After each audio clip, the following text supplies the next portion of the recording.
Jasmine बहुत अच्छा लिखते हैं, बहुत सिंपल स्टाइल में लिखते हैं, आपको इसको पढ़ने में बहुत मज़ा आएगा।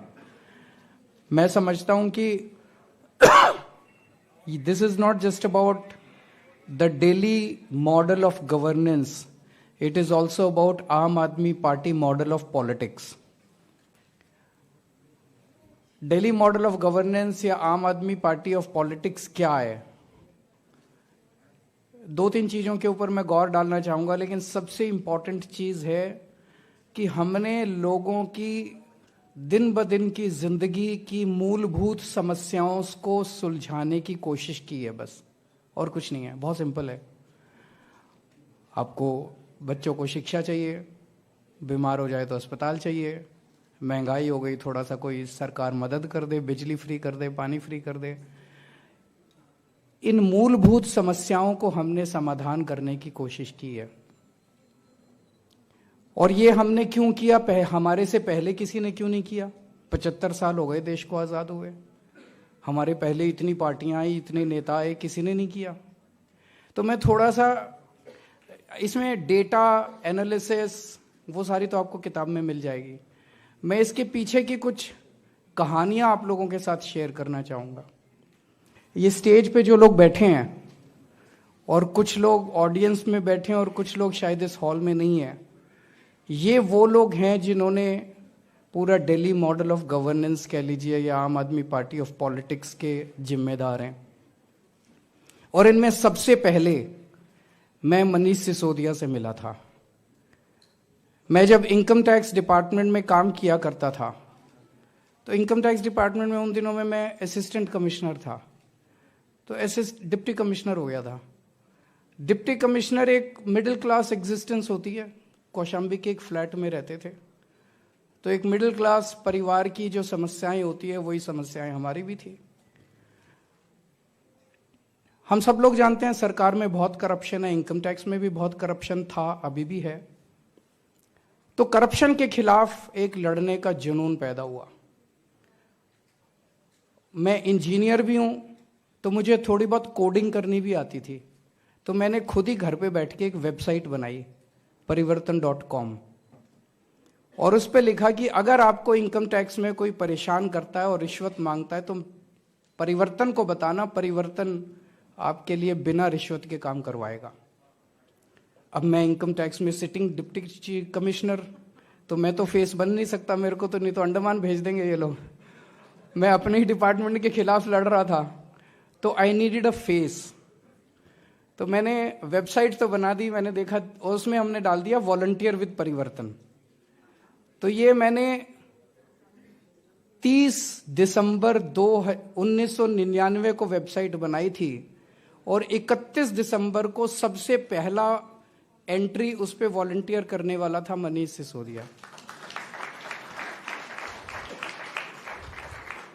सबसे पहली एंट्री इसकी आई थी। ये जी न्यूज़ में पत्रकार होते थे उस टाइम। तो मुझे बड़ी खुशी हुई, एक वेबसाइट बनाई, कोई पैसा नहीं था मेरे पास प्रचार करने के लिए, कुछ नहीं था। एक आदमी ने उस पर एंटर किया, तो मैं बाकायदा इसके घर गया। तो शकरपुर में रहते थे आप, वो ईस्ट दिल्ली में पटपड़ मदर डेयरी के पीछे शकरपुर है। वहाँ शकरपुर में ये 1 रूम फ्लैट में छत के ऊपर एक ही कमरा था, उसी में इनकी किचन थी, और वहाँ ये रहते थे। तो वहाँ इनके साथ छत के ऊपर बैठ के 1 घंटा बातचीत हुई। ये मैं इसलिए बता रहा हूँ, ये दिखाने के लिए कि हम किस बैकग्राउंड से आते थे, जो बहुत ज़रूरी था, जो काम हमने किया। उसके बाद हम दोनों ने मिलके उस परिवर्तन को आगे बढ़ाया। फिर मैंने डिपार्टमेंट छोड़ दिया, रिज़ाइन कर दिया। फिर 10 साल हम लोगों ने दिल्ली की झुग्गियों के अंदर काम किया, सुंदर नगरी की झुग्गियों, नंद नगरी की झुग्गियों में, और कई महीने में झुग्गियों में रहा, ये देखने के लिए कि झुग्गी वालों की आम जिंदगी कैसी होती है, झुग्गी वाले कैसे कोप अप करते हैं, किन स्कूलों में जाते हैं। स्कूलों का बुरा हाल था। जीटीबी अस्पताल, गुरु तेग बहादुर हॉस्पिटल बगल में होता था, उसका बुरा हाल था। ना इलाज के लिए उनके पास कोई सुविधाएं, ना पढ़ाने के लिए बच्चों के लिए।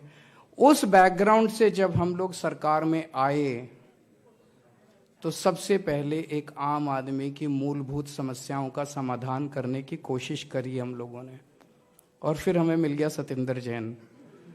सतिंदर जैन वो शख्स है, इसको आप कोई प्रॉब्लम दे दीजिए, ये कहीं ना कहीं से, he is a professional architect, कोई ना कोई वो दे दीजिए, ये कुछ ना कुछ समाधान निकाल लेता है। हमारे में से कोई भी, जो हम शुरू वाले लोग थे, कोई भी पॉलिटिकल बैकग्राउंड से नहीं आता। हमारे बाप दादा परदादा नाना नानी दादा दादी चाचा मामा, कोई दूर दूर तक पॉलिटिक्स से लेना देना नहीं है। उस बैकग्राउंड से आके जब हमने सरकार में एंटर किया तो सबसे पहले हमने फिर स्कूल, अस्पताल, बिजली, पानी, महंगाई, इन मुद्दों का समाधान हम लोगों ने करने की कोशिश की। तो कोई सोच नहीं सकता था। मुझे याद है जब हम दिल्ली की झुग्गियों में सुंदर नगरी में काम किया करते थे तो काफ़ी झगड़ा होता था। शीला जी की सरकार थी, उनके साथ धरने प्रदर्शन, राशन सिस्टम बहुत गड़बड़ था। उन दिनों में चर्चा चली करती थी, और केवल स्टेट लेवल पे नहीं, राष्ट्रीय स्तर के ऊपर चर्चा चलती थी that the government can not run schools. सरकार स्कूल नहीं चला सकती। मैं मन में सोचता था, यार जो सरकार स्कूल नहीं चला सकती वो सरकार क्या चलाएगी? सरकार चलाना तो बहुत बड़ी बात है। एक स्कूल जिन सरकारों से नहीं चलता, that government ought to resign, उनको इस्तीफा दे देना चाहिए जो सरकार स्कूल नहीं चला सकती। तो एक नैरेटिव तैयार किया गया था कि सरकार स्कूल नहीं चला सकती, तो इसीलिए स्कूलों को प्राइवेटाइज कर दो, चैरिटी बेसिस पे एक एक कॉरपोरेट को 2-2 3-3 स्कूल दे दो, वो कॉरपोरेट चलाएगा स्कूल। एक नैरेटिव तैयार किया जा रहा था कि 4 स्कूल इस कंपनी को दे दो, 4 स्कूल। वो बेसिकली लैंड स्कैंडल था, बिकॉज ये सारे सरकारी स्कूल प्राइम लैंड के ऊपर दिल्ली के बीचों बीच हैं। तो वो जमीन लेके क्या करते, वो स्कूल में तो पता नहीं क्या करते, कुछ बच्चों को बढ़ाते नहीं बढ़ाते, उस जमीन के ऊपर अपना कुछ ना कुछ खड़ा कर लेते और वो करते। हमने आके इस पूरे नैरेटिव को बदला कि the government can run schools if it has the right intent to do it. सरकार स्कूल चला सकती है, सरकार अस्पताल भी चला सकती है, सरकार मोहल्ला क्लिनिक भी चला सकती है, अगर सरकार की नीयत साफ हो तो। हमने एक सरकारी स्कूल ठीक किए, हमने अस्पताल बनाए, हमने बिजली 24 घंटे की पूरे देश के अंदर। गजब की बात है, 75 साल हो गए देश को आज़ाद हुए, अभी तक एक पार्टी, एक नेता, एक सरकार 75 साल में पूरे देश में कहीं 24 घंटे बिजली नहीं कर पाई। As if it's such a rocket science. 24, केवल दिल्ली अकेला राज्य है आज पूरे देश के अंदर जहां बिजली 24 घंटे है। बाकी आप यूपी में फ़ोन करके पूछ लो, बिहार में फ़ोन करके पूछ लो, राजस्थान में, छत्तीसगढ़ में, इधर उधर 10-10 घंटे, 12-12 घंटे के पावर कट लगते हैं। तो एक चीज़ और दिमाग में आती थी उन दिनों में, जब हम पॉलिटिक्स आपस में डिस्कस किया करते थे, जब सुंदर नगरी में काम करते थे, हम देखते थे ये पार्टी उसको गाली दे रही है, वो पार्टी उसको गाली दे रही है, मतलब बस गाली चल रही है, जैसे आजकल चल रहा है। अभी दिल्ली में चुनाव आने वाले हैं, बीजेपी के पास कोई मुद्दा ही नहीं है। बीजेपी 24 घंटे केवल केजरीवाल ये, केजरीवाल वो, केजरीवाल का घर ऐसा, केजरीवाल की जैकेट ऐसी, केजरीवाल के कपड़े ऐसे, केजरीवाल के जूते ऐसे, आज इसने नए जूते क्यों पहने, आज इसने जैकेट क्यों, 24 घंटे केवल गाली गलोच। उस टाइम में सोचता था ये मुद्दों की बात क्यों नहीं करते। धीरे धीरे धीरे धीरे हमने राजनीति के अंदर मुद्दों की बात करने के लिए इनको फोर्स तो किया है थोड़ा बहुत। प्रधानमंत्री जी को गुजरात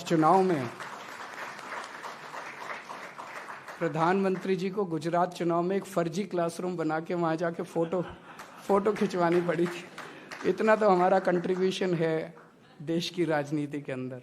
तो धीरे धीरे हमने इनको फोर्स किया है। तो सबसे पहली चीज, ये जाति के नाम पे चुनाव लड़ते थे, धर्म के नाम पे चुनाव लड़ते थे। अभी भी जब हम आपस में चर्चा कर रहे थे दिल्ली में, आज हमने सारी टिकटें अनाउंस कर दी हैं हमारे कैंडिडेट्स की, हम टिकट्स अनाउंस कर रहे थे, तो हमारे डिस्कशन में कभी भी ये नहीं आता कि ये फलानी सीट जो है ये इस जात की है इसलिए इस जाति को दे दो, उस जात की है इसलिए उस जाति को दे दो।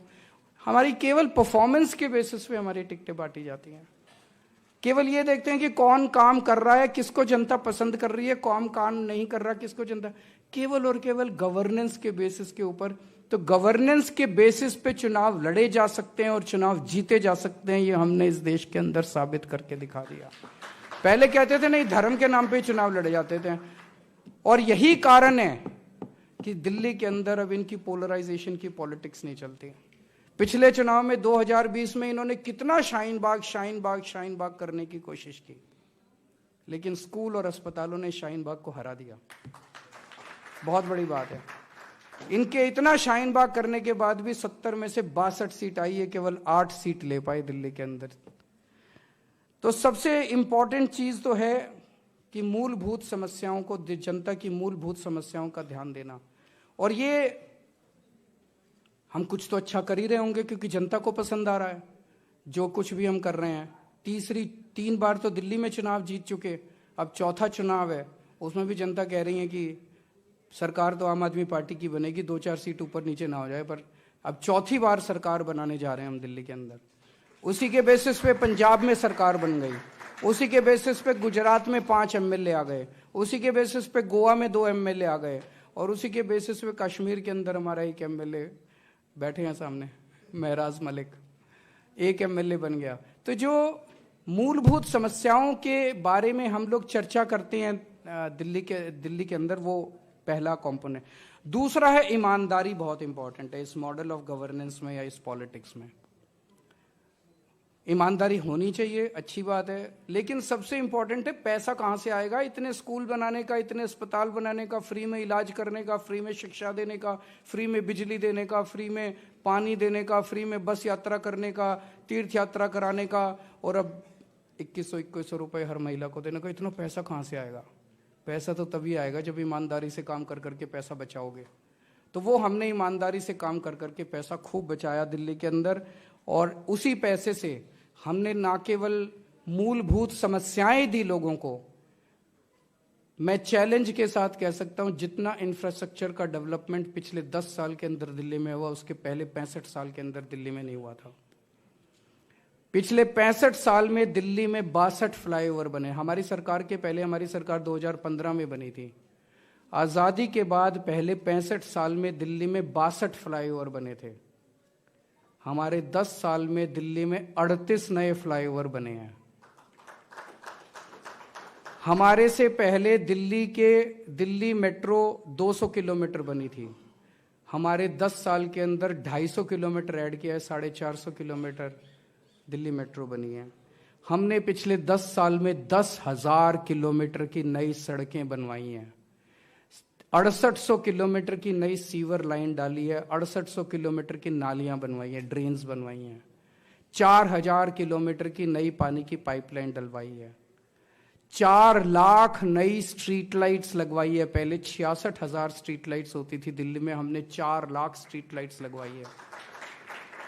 पहले मुश्किल से 10-15 हजार सीसीटीवी कैमरे होते थे, हमने 3 लाख सीसीटीवी कैमरे लगाए हैं। पर स्क्वायर किलोमीटर डेंसिटी के हिसाब से आज New York, Tokyo, London, France, Paris, जो मर्जी पूरे दुनिया के अंदर सबसे डेंसिटी जो है सीसीटीवी कैमरों की सबसे ज्यादा दिल्ली के अंदर है आज पूरे दुनिया के अंदर। उनका मॉडल ऑफ गवर्नेंस क्या है? उनका मॉडल ऑफ गवर्नेंस जो अभी जैस्मिन बता रहे थे वो है कि बेसिकली तो ये है कि सारा सरकारी पैसा कहां खर्च होना चाहिए। वो कहते हैं सारा सरकारी पैसा कुछ टॉप के कॉरपोरेट्स को दे दो, कुछ टॉप की कंपनियों को दे दो, और वहां से वो ट्रिकल डाउन करेगा। ट्रिकल डाउन थ्योरी मेरे को नहीं पता, मेरे को ज्यादा इकोनॉमिक्स नहीं आती, पर जिसने भी ये ट्रिकल डाउन थ्योरी बनाई है उसने बड़ा शातिर काम किया। भ्रष्टाचार को लेजिटिमाइज करने के लिए उसने बड़े अच्छे शब्दों का इस्तेमाल करके एक ट्रिकल डाउन थ्योरी बनाई कि जो भी सरकार है खूब पैसे दो उनको, और बदले में वो तुम्हें पॉलिटिकल डोनेशंस देंगे। तो टैक्स कंसेशंस दे दो, उनके लोन माफ कर दो। जब उनसे बोलो भाई स्कूल बनाने हैं, अस्पताल बनाने हैं, लोगों को शिक्षा देनी है, सड़कें बनानी है, तो वो नहीं कहेंगे नहीं नहीं नहीं, वो सारा हम इनको टैक्स कंसेशन दे रहे हैं, 15 लाख करोड़ रुपए के इनके लोन माफ कर दिए। लेकिन जब उनको स्कूल बनाने के लिए कहते हैं तो कहते हैं पैसे नहीं है। उनके कितने 1 लाख करोड़ रुपए आप बता रहे थे कि टैक्स कंसेशंस दिए, लेकिन जब उन्हें हम कुछ भी मांगते हैं तो कहते हैं पैसे नहीं है।